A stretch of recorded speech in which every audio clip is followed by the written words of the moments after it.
In this episode, we will learn how to rewire our brains and overcome self-deception. Helping us with this is one of the top personal development and wellness experts in the world. She's the founder of Break Method, a best-selling author, a keynote speaker, and a podcaster. Welcome to the show, Bizzie. How are you doing? I'm doing so good. I'm really happy to be here. I'm so glad that you're here today, calling all the way from the US. Thank you so much for tuning in to have this conversation with me. I'm looking forward to learning so much from you. I was saying before we started recording that, while preparing for this conversation, I was going through some things that you I've gone through, I think go through, or things that you teach, services that you offer, and I was like, yeah, this is something that we really need in our relationships, in our lives, and I'm looking forward to just going into all of these details in this conversation, basically. Yeah, me too. Well, it's my favorite thing to talk about, so let's go. Yeah, let's do it. So, what inspired you to become a mental health industry disruptor? I think who I am as a person is disruptive in general. I was likely a disruptive child. I've been disruptive in every industry that I have entered into because my brain sees patterns naturally. It's just something that I think I was born with, and we can get into it later on in the show, but I think it correlates with certain brain pattern types that are much more situationally aware and always looking for patterns so that they can kind of plan in advance. So my brain naturally looks for patterns, and when you start to see patterns, you naturally start to see flaws in systems. So any system that you put yourself into, you start to see where the breakdowns in the system are. My brain naturally wants to solve those problems. So again, everything that I do in Break Method is always trying to get to what the person's starting brain pattern position is. And for some people, their brain pattern wants to look for where there's an error or a problem, and they back away from the problem and they want somebody else to fix it, or they want to complain about the problem. Then there are other brain pattern types that see the error, see the problem, and their brain actually goes into a creative space where they start trying to problem solve. Right there, I'll break down later how these two groups separate out, but it's about half and half of the population. Some people step in and want to solve the problem, and some people step back and want other people to solve the problem. Every industry that I've been in, when I see errors in a system, my brain kicks into this creative mode, which is probably my favorite place to be in life. And I start to see different ways to do things, different ways to solve the problem. So I've done this in every industry that I've been in, from public relations to even the fitness and yoga space, and now with mental health. My journey started when I was 19, actually going into the field of hypnotherapy. I fell into the field of hypnotherapy by some random lady chasing me down the street when I was 19. And at the time, I was not very spiritually open. So as the story unfolds, you have to imagine a 19-year-old. I was born and raised in New York City. I was not raised to be spiritually seeking at all. I was raised to be fairly atheistic, which I'm not at this point in my life. So at this point, I'm running down the street. I'm on my way to a class, and this older woman starts running after me. She's like, I have a message for you. I have a message for you. And in my mind, I'm like, from who? And at the time she stops, she gets my attention, and she essentially speaks this prophecy over me completely at random in the middle of the street, and tells me that I'm going to end up becoming a student of a very famous hypnotherapy teacher. And at the time, I had never heard of her. I'd never considered hypnotherapy. I thought this woman was pretty crazy, but she had also spoken a bunch of things to me that were so accurate that it definitely made me stop in my tracks and listen. So I went right from this conversation to a bookstore that was right across the street called The Lighthouse. I was living in Boulder, Colorado at the time. Go to this bookstore, and I start to look for this teacher's books. And I start to look at her books, and I am not and never have been an avid reader. I don't know why, but my brain, I just start to immediately fall asleep. I don't know if anyone has this problem, but I'm a creative person and I love learning. But as soon as I read, somehow I just start to fall asleep. So I say this because once I started to grab these books and look into it, I remember my brain feeling so ignited with curiosity and excitement that I was like, I'm grabbing all these books. And to put in perspective, these books were all about 1,000 pages. So it wasn't like I was grabbing these tiny little books. So grab all these books, I go home, and it was the first experience in my life where once I opened the books, I couldn't put them down and I read for hours. So I'd be up well into the night, forget about doing schoolwork for college. I just was immersed in these books. And within maybe 200 pages of book one, I was like, I have to learn from this person. So I go on the person's website. I try to see if she's teaching. And at this point, she's not yet passing on her methodology. So I put myself on her email list at the time. So to put it in perspective, this is about 1999, maybe on the edge of 2000. So this is when you add your name to an email list and you're really excited about it. It's not like now where you get bombarded with like 300 emails on day one, right? So I was like waiting like a kid at a candy store to see if I was going to get an email back. And it took about 4 to 6 weeks. And lo and behold, she launches her first training. There's an application process.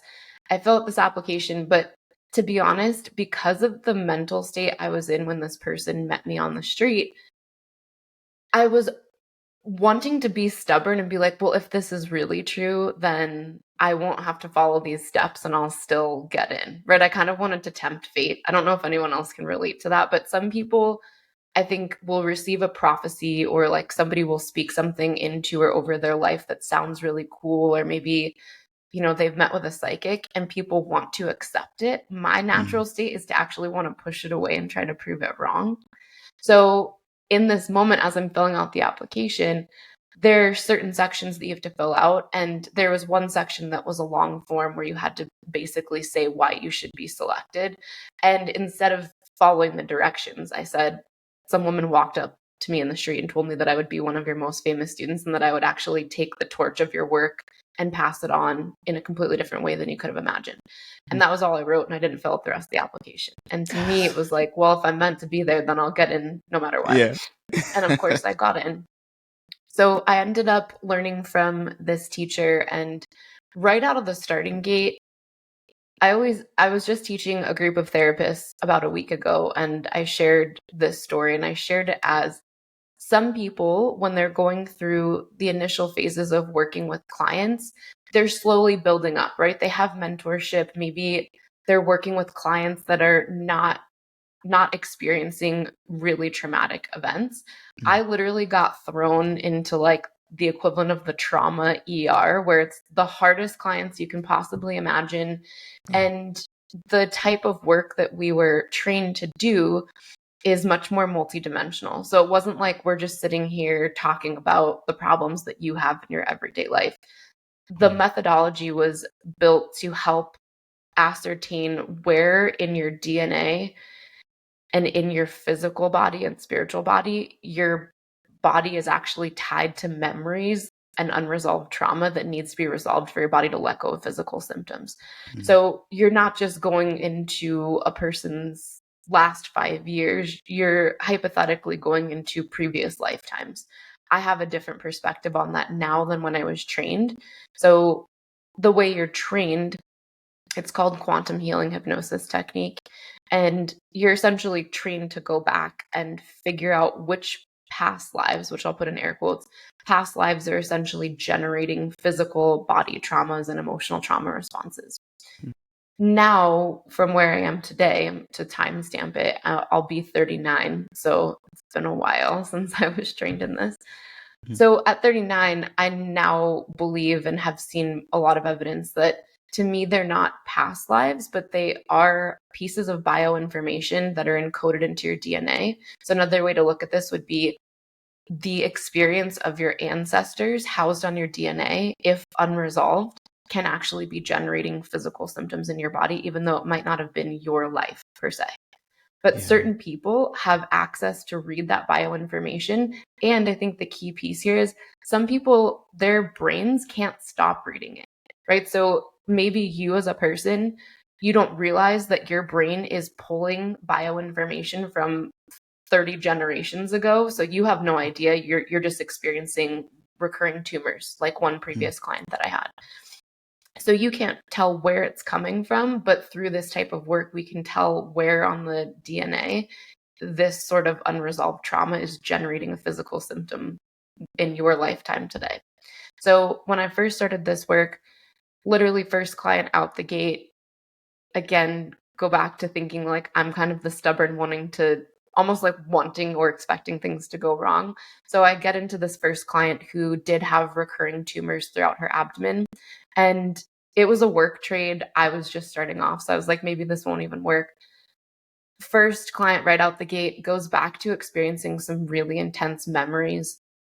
Particularly, the first one goes back to experiencing life as a Viking. And this woman was a Mormon, very relatively uneducated, and had lived in Hawaii her whole life, right? Like no experience to the outside world, really. And to watch this woman transform in my room, to go back to very much being a man, embodying a man, speaking like a man, and actually, trigger warning, talking to me with excitement about how fun it was to rape and murder women. At that point, I was like, oh my God, what have I gotten myself into? This is something's happening here. This is real. So she's going through and the level of detail with which the client could recall how the ships were built, where the masthead of the ship would be, where they would actually keep these women on the ship. It was such a high level of detail that it was very clear to me this client couldn't have had access to that information. So somehow her DNA did have access to that information. So the way that I was trained, you then progress them through at least 2 more groupings of memories. We went to another one because that one didn't seem to have any keys for the physical symptoms she was experiencing. We moved forward, and I think I had mentioned that she was coming to me because she was having recurring tumors. I believe she had had something like 12 surgeries on her abdomen, and every time they would remove them, the tumors would come back up. So when we move into the second lifetime, my teacher would always call this a meat and potatoes life, where it was like almost like you've looked in the wrong file cabinet, like there's nothing to see there. Then the third life that we went to, she went back to being a Native American, was a man again. And in this one, again, super high level of detail. And as you come into the experience, one of the things that's very important to remember, and it's why I say that this is kind of like working in the trauma ER, you're trained to have to ask the exact right questions without agitating the person's subconscious. So have you ever seen the movie Inception? Yes, I have. Yeah. Okay, so you know in the movie Inception, where if they're in the person's dream with them and all of a sudden the person becomes aware that somebody's in there with them, what happens? Right? All of the subconscious starts turning on the character and tries to kill the character. So essentially, you're taught to be a detective, to also, you have your goal in mind, right? What physical symptoms we're trying to find the clues for that are tied to this physical symptom in the present reality, but are somehow possibly connected to something from their previous bioinformation. So you've got that goal in mind. You've got to ask the right questions, but you've got to do it in such a way that it doesn't agitate the person so much that they go into fear. So an example of this would be when you want a client to start to describe what they look like, the temptation, right? If somebody's just started off and they weren't well trained, they're in a hypnotic state. I'm going to go have them walk to a mirror and go look in the mirror and tell me what they look like. You can imagine that would be pretty agitating, right? If the person is having that first experience, they might go into fear. Once you're in fear, everything can start to fall apart very quickly. So an example of this would be you subtly ask them to describe things that they see and to actually hold them so that they're having that tactile experience where they're getting used to labeling and holding things tactilely. Then you have them start to only look at their toes. So there's this process by which you're kind of cueing them into their external environment, looking at their toes, looking at their external environment, maybe looking a little bit lower to their legs and describing their clothes, so that as all of these pieces of information are coming into view, the person isn't slamming on the brakes and going into fear and kind of shutting down the whole process. So there's a lot going on, and there's the potential, of course, that the client is going to experience their own death, right? And as you can imagine, sometimes people die in very painful ways. And I've seen this in my office so many times, and we're highly trained on how to deal with this, but you essentially there are certain ways that you've got to prompt the person to be able to remove themselves and observe the experience rather than experience the pain, because some people's deaths are very painful.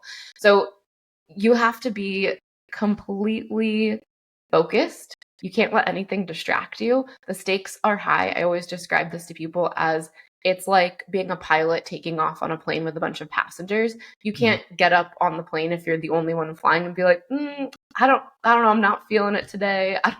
I'm feeling a little scared, right? Because you've Yeah. got all the passengers' lives literally in your hands.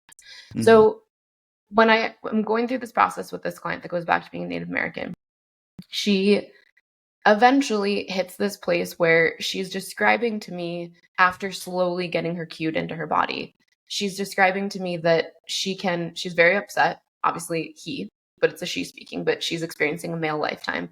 And she describes to me why she's in the stress response.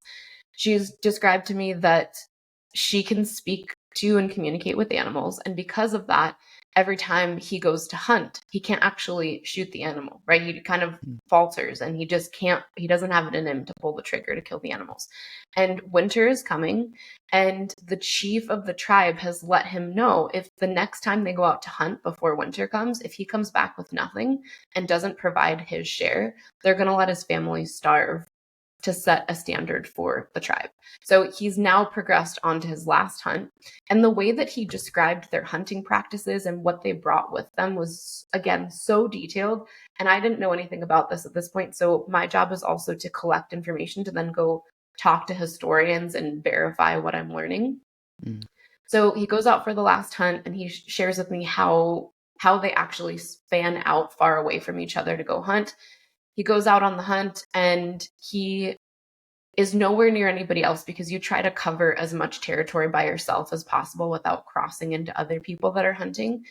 And you have a certain period of time until you turn back, and essentially how much you can hold to bring back. So he's far away from anybody else, and he actually is standing on the edge of a cliff.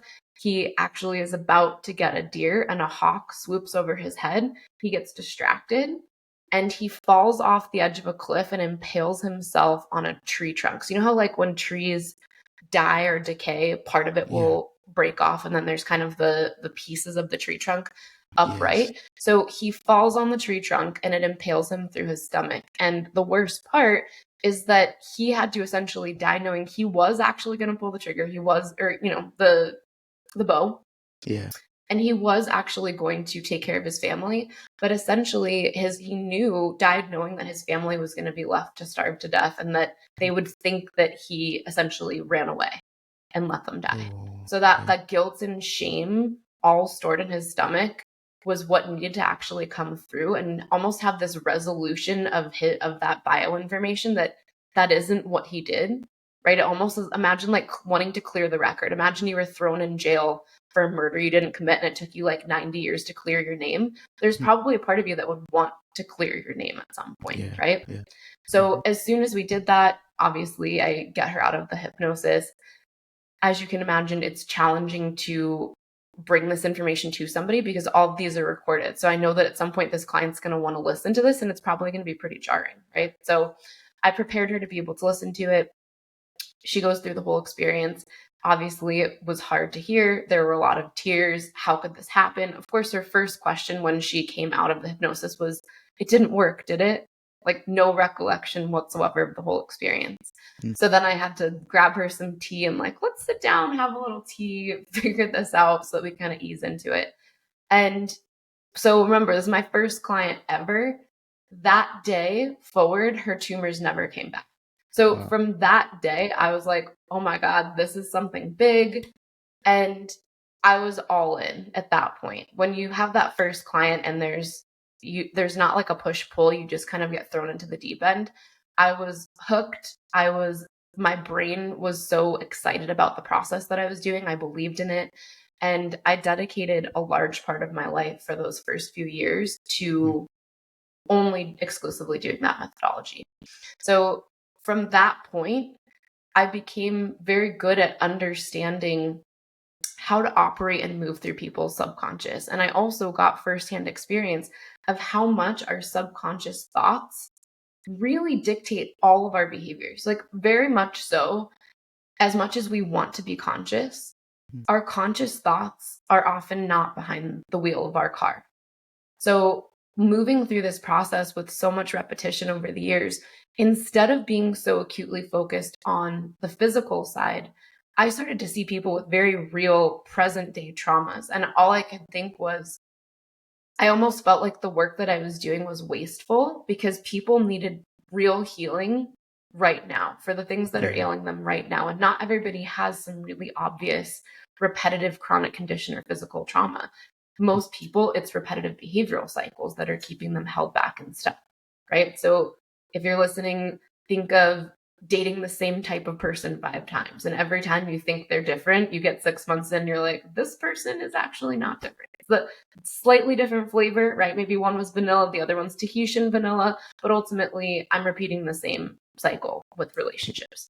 Mm. So I hit this point in my career where I was like, it almost like this is such a powerful tool, but I feel like the tool is being utilized the wrong way. And now my aha moment comes. This is why that woman prophesied that over me, because I had to be highly trained in this way, and I had to be kind of thrown in the deep end of this, spiritual, past life, quantum, multidimensional trauma for Yeah. me to then take all of that and very much acutely focus that on people's repetitive behavioral cycles. Because once I was able to take all of those skills and put them into the work that I do today, literally a whole different process in the mental health community was born. And Mm. to put into perspective, it's been about 15 years of this slowly boiling and in the making.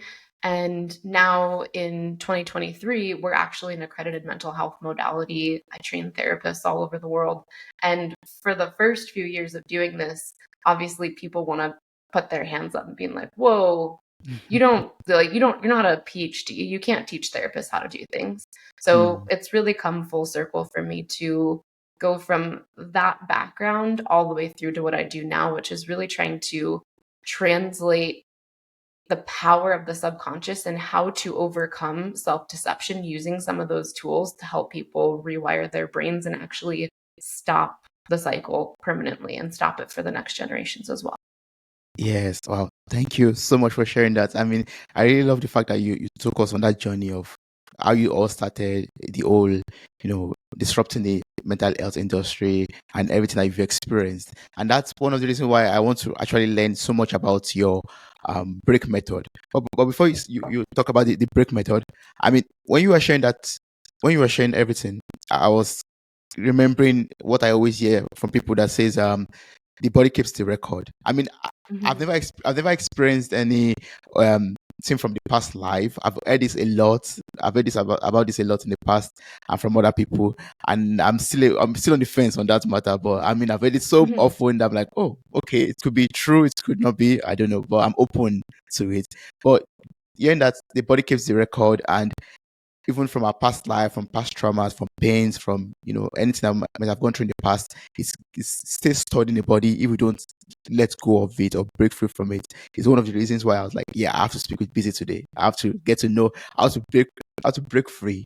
Rewire my thoughts, rewire my brain, rewire my emotional feelings, or become even much more emotionally resilient also to in order to become a better person. Mm. And one of the things you brought up that I think is really important, often when we look at the mental health space or even, let's say, the spiritual community, there tends to be a segmented approach. Well, I'm just going to deal with the spiritual pieces. Oh, I'm Mm. just going to deal with the multidimensional pieces. Oh, I'm just going to deal with the conscious and subconscious and leave the spiritual part out of it. What's so important to sustainable healing is to not think of anything in a silo. So one of the things we teach about in break method is something called the generating sequence. So understanding that the DNA and epigenetics plays a role, right? Your repetitive childhood traumas play a role. Your physical symptoms play a role. Your endocrine system plays a role. So to use an example of how that would all go together, I love that people will often describe genetics as a loaded gun.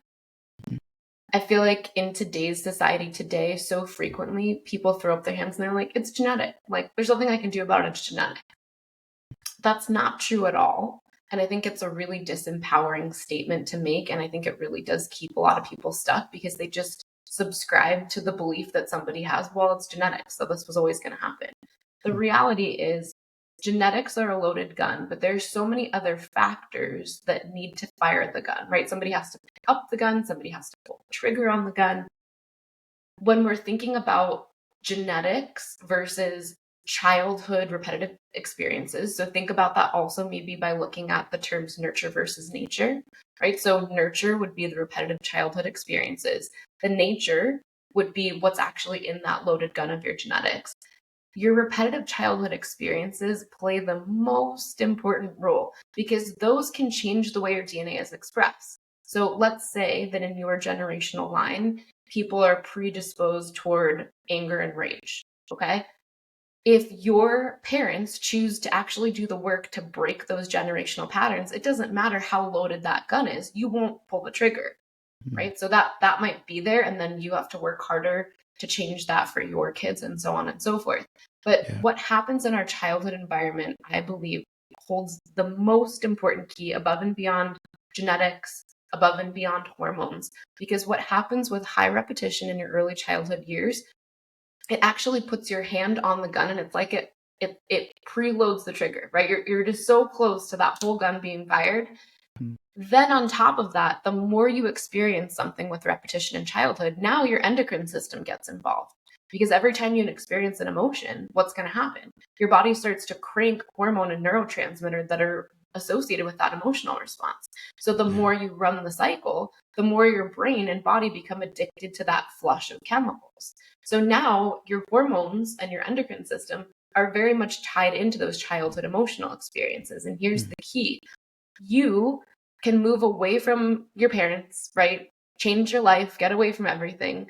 But if you don't do something like break and understand how your brain was already fundamentally rewired and how your body is now addicted to those chemicals, you're going to find subtle ways to keep recreating that childhood trauma, even if your parents aren't involved anymore.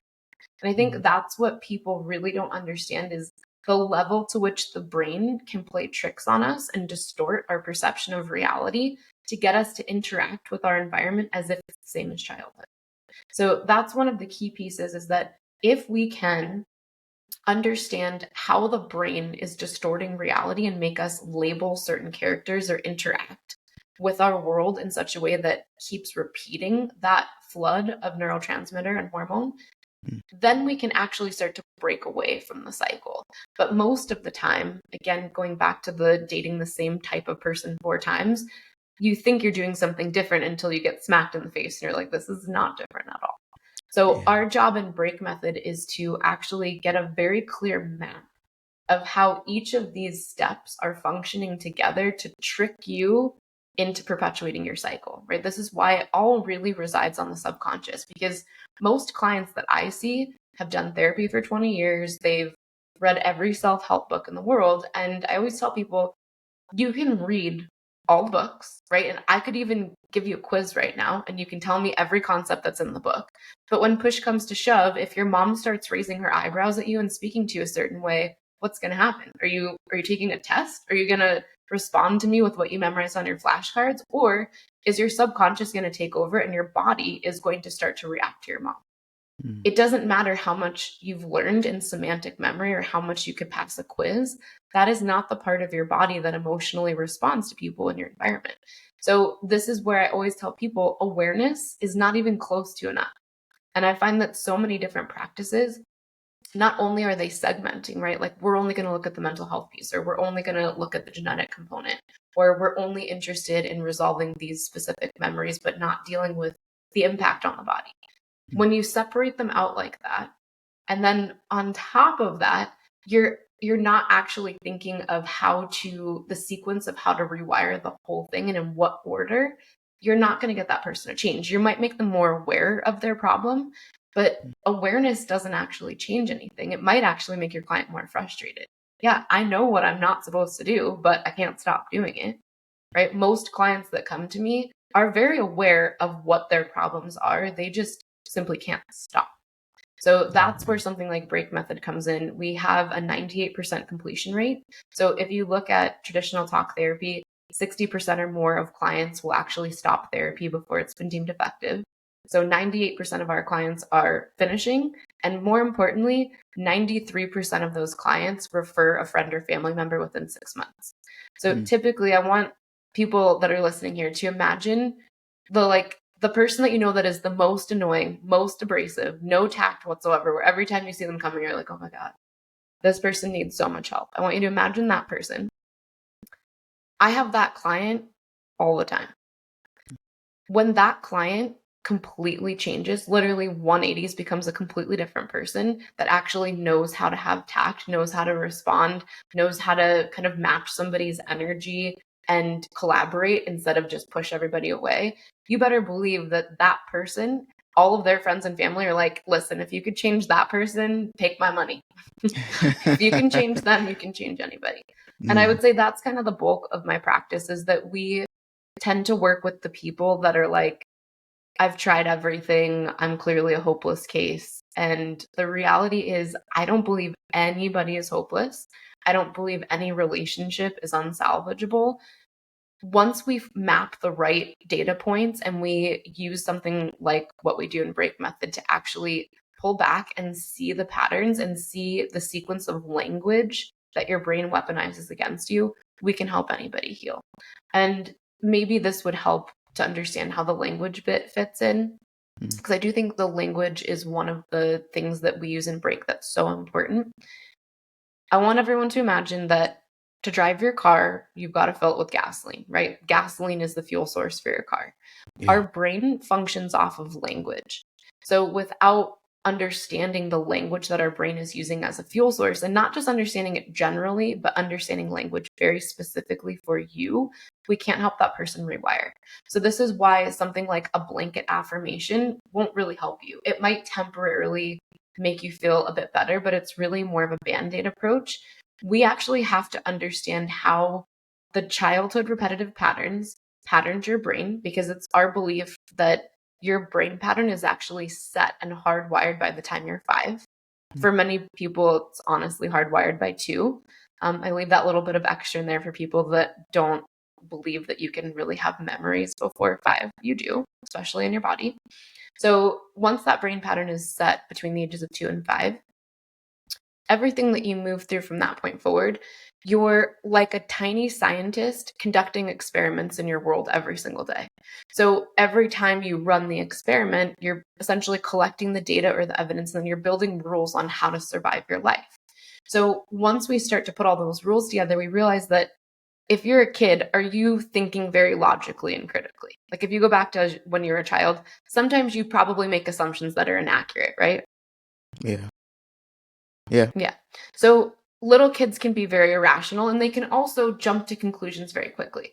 So what we want to understand is how those repetitive childhood experiences caused you to run certain repetitive experiments and then actually create systems of language on how to operate in your world, because those systems of language are actually what's keeping you stuck. So another thing I also help people understand is that your brain essentially has 2 attorneys all the time, a prosecutor and a defense attorney. The prosecutor is always trying to throw you back in jail. For you, the prosecutor is always trying to get you stuck in a pattern of repetition, stuck in what it knows, repeating chaos, etc. The defense attorney is what's going to help you expand your life and do things that typically you wouldn't do, right? So the things that are maybe things that you really want to do, but you don't know how to do them, or goals that you want to go after.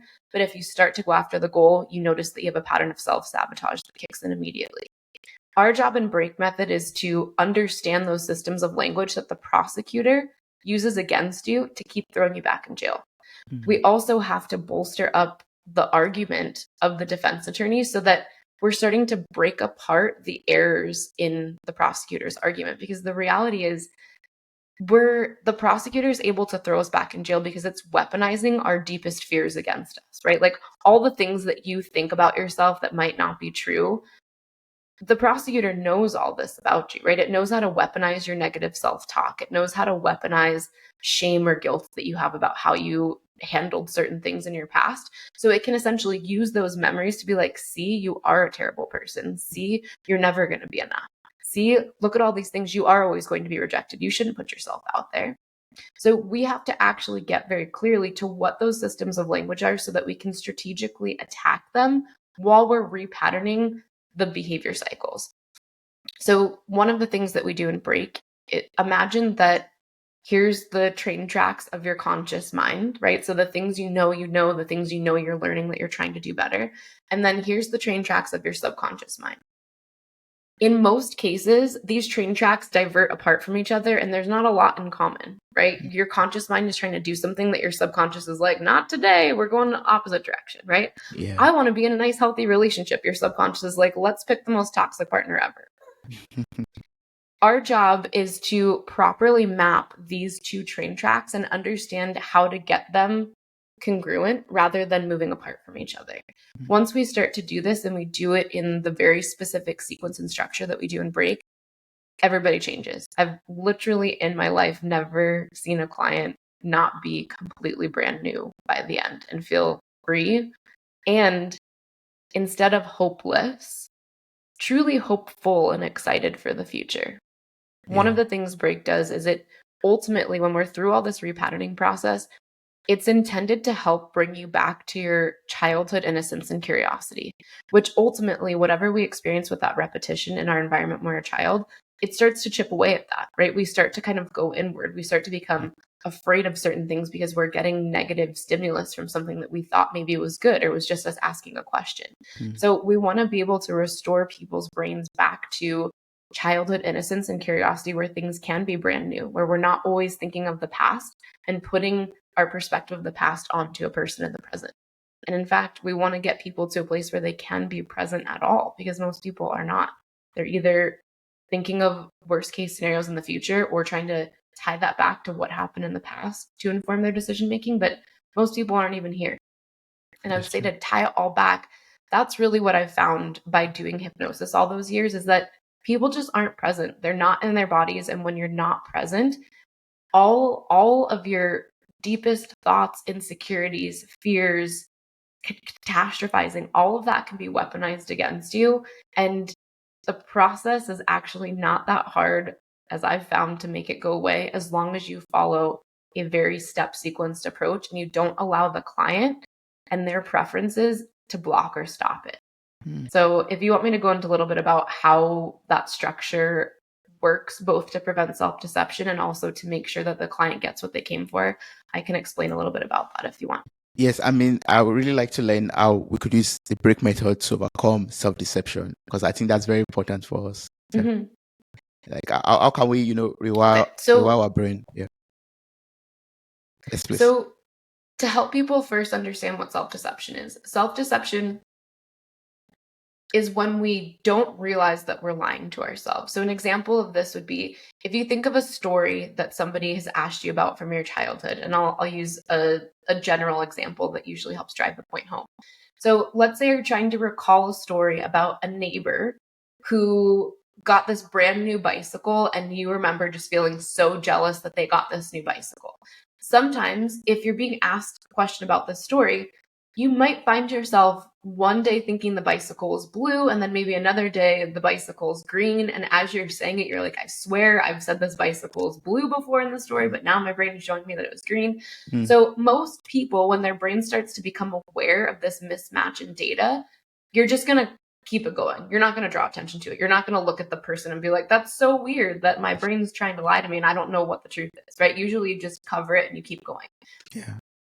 The brain, because think about, again, these two different train tracks, our conscious mind and our subconscious mind, they often remember things differently, right? And herein lies one of the core problems is objective memory is very challenging to try to get to.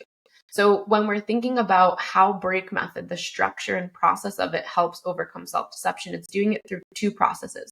So number one, we don't ever allow clients to answer with narrative-driven response. So I would never say, hey, can you tell me a story about when you were a child and you were overcome with jealousy?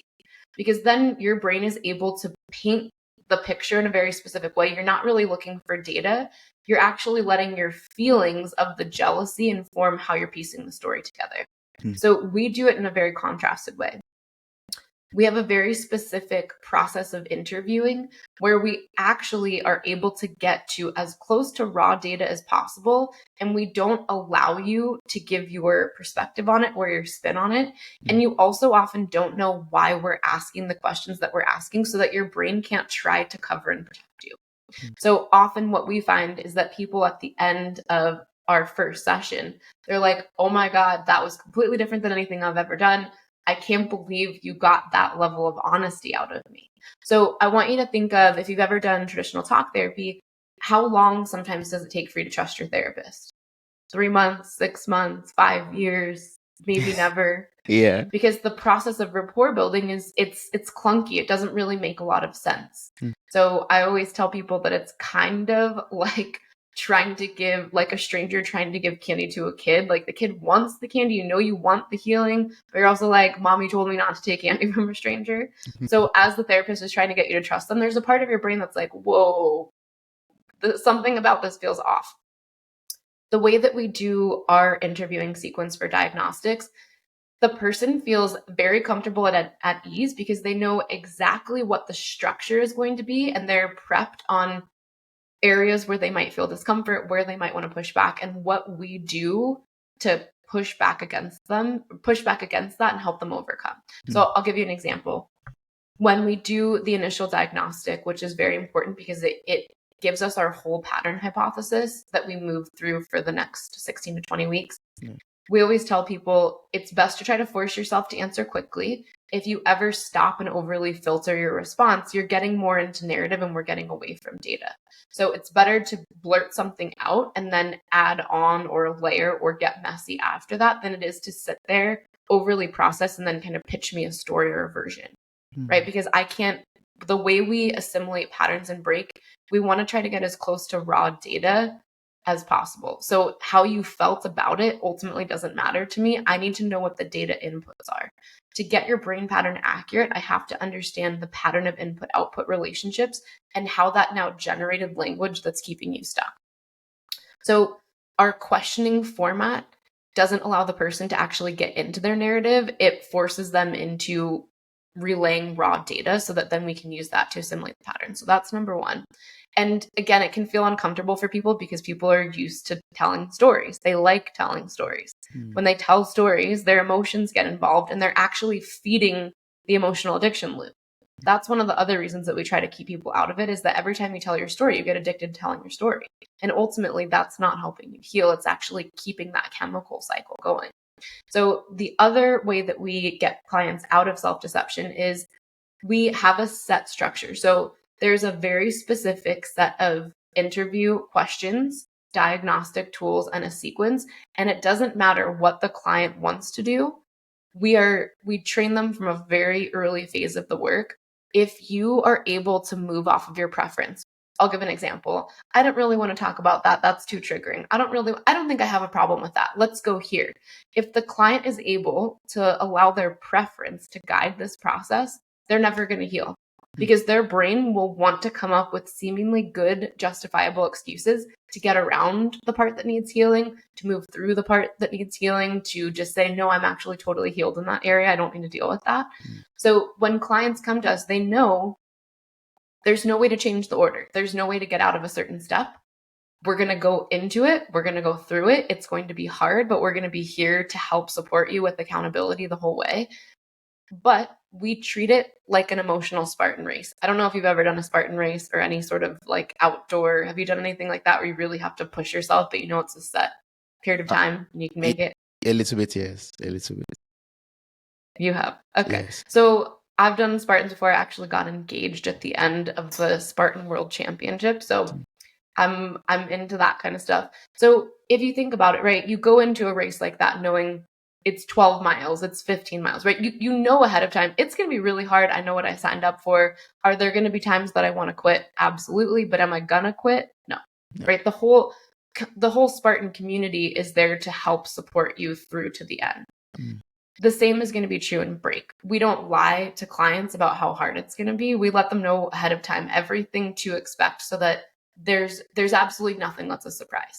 But we are going to make sure that our clients get through to the other side, and that instead of when things get hard, they run away, or when things get hard, they look for somebody to blame. When things get hard, they are acutely aware of why their pattern is making this particular part hard, and they're using that triggering experience for their healing. This structure, I'm telling you, this is what gets the results every time. And it's why I can teach this to therapists and have them get the same results, because it's not me. I'm not a magician. This sequence works, and it works every time. And when I teach this sequence to therapists, they generate the same thing, because ultimately people's desire to heal is not enough, right? Just like your desire to cover your reputation is probably going to prevent you from taking a lot of risks. Yeah. Someone's desire to stay safe is also going to prevent them from taking a lot of risk in life. If we are allowed to choose what we want to do and what we don't want to do, we won't heal. So break gets results because it takes away that preference or choice, and very much supports and cheerleads that person through the hard parts. But ultimately, as cliche as it is, the only way out is through, and emotional healing is absolutely no different. I love that. The only way out is true. You just have to sit with the pain, because the cure to the pain is in the pain itself. Yeah. Wow. And observing the pain instead of feeling. This is one of the things that also I think is so important in break method. A lot of people are very focused on, well, feel your feelings, like sit with your feelings. I'm a firm believer that actually being in your feelings and sitting with it, it's actually the wrong perspective to be in, because your feelings are what actually caused that language to have an error. We have people go through these moments so that when you're sitting in the pain, we're teaching people how to actually observe the pain. So this ties back again to how I was trained up in hypnotherapy. Go back to a client experiencing a death. There's very specific ways to move that person essentially out of body to experience it and understand it, rather than be distorted by the feeling of it. Because sometimes our feelings are lying to us. Sometimes our feelings are painting a picture that's not objectively true. So we help clients experience those pain points or those triggers, but actually see it from an observational perspective so that they can learn from it rather than be stuck or trapped in it. Oh yeah, I like that. I'm going to place the link to your link tree in the show notes of this episode for anyone who's interested in signing up for your program, wants to maybe ask more questions or make more inquiries about this, because we've learned so much from the stories and from the practical examples that you've shared with us in this episode, and it's a lot to pack into an episode. But I just before I let you go, I mean, I've learned a lot from you already, but before I let you go, I'd just like you to tell us like 2 things that we could do in order to speak with our inner child, in order to break loose of that cycle that we go through in life. So one of the first steps is always going to be, do your best to try to be in that observer role. So one thing I would encourage people to do is, number one, look for feedback that people have given you that feels inaccurate, right? So example, early on in my life, I would get feedback that I was such a B, right? Swear word.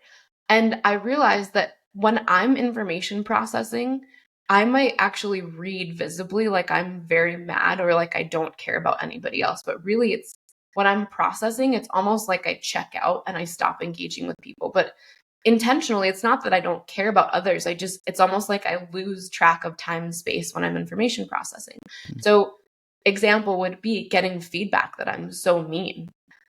I can be mad about that and be like, I'm not so mean, and push it away. Or I can sit there and say, okay, if people are saying that I look like a duck and I quack like a duck, I might need to figure out what's not translating that's making people think I'm a duck. So pick something, some sort of feedback that somebody's given you that feels negative or that feels like you want to push back against it and be like, that's not true. And I want you to sit there and try to observe, try to actually come up, like grab a notebook, try to come up with some examples that you can see are repetitive, and try to go deeper instead of see it only from your perspective, and try to, instead of see it only from how you feel defensive and want to push it away, see if you can see what common themes exist. Is it a certain type of conflict? Is it a certain type of mental state that you're in where people are translating something in a way that's not what you intend. If you can try to keep track of some of those, and I'll use this example that I'm giving to show you how I would do it.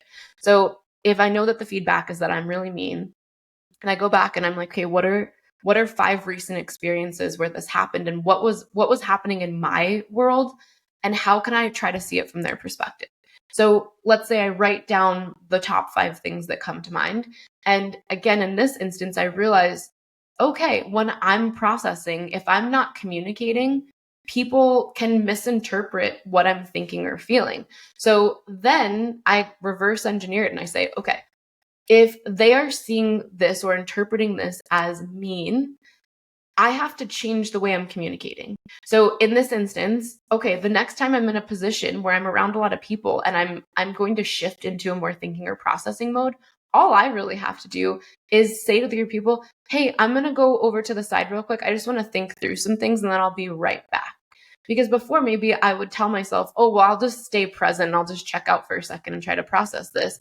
And then if people are inclined toward feeling rejected, me trying to stay part of the group but check out makes them feel like I'm rejecting them. I have a couple options. I can either say to them, hey, I'm going to go off to the side and just kind of think through this for a second. I'll be right back. Let's say we're working on a group project. I can do that. Or I can stay and say, hey, you know what, guys? I've come to realize that sometimes my face looks really aggressive when I'm thinking. So I just want you to know I'm grateful for everything everyone contributed. I'm going to pop out for a second into my head and I'll be right back and contribute. Talk amongst yourselves. Right now, problem solved. People are like, oh, she's not mad. She doesn't hate me. She doesn't, she's not pushing away my idea. She's just thinking. And because that's been articulated, now I've fixed the translation issue.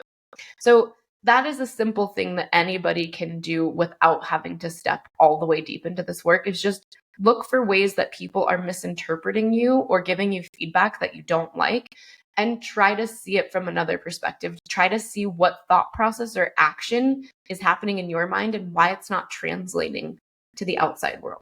That is something that absolutely everybody can do. And there's a ton of value in that, because often our biggest problem is communication, right? We're not properly articulating our what, our why. We're just operating in assumptions and we're trying to stay quiet. And then people are left to try to interpret us by our eyebrows. Like what a fail. Our eyebrows can tell a very different story than our heart. And sometimes we need to fill that gap with communication. That's very true. Yeah. Thank you so much for sharing that. What's the best way to connect and work with you for anyone out there who is interested in connecting with you? Best way to work with us for Break Method is to go to breakmethod.com, BREAK method.com. You can also follow me on Instagram at Bizzie Gold, BIZZIEGOLD. We work with individuals, couples, families. We also work with kids. And then obviously we also train therapists, coaches, and other mental health providers in our modality as well. That's awesome. I'm going to place the link one more time to your link tree in the show notes of this episode. It has all the details of the information, so everything that you need to get across to Biz. Thank you so much. I've learned so much about rewiring my brain and how to break free from every form of self-deception and past life traumas and all of that. Thank you so much. I appreciate this. It was wonderful speaking with you, Biz. Yeah, thank you so much for having me on. Thank you, everybody.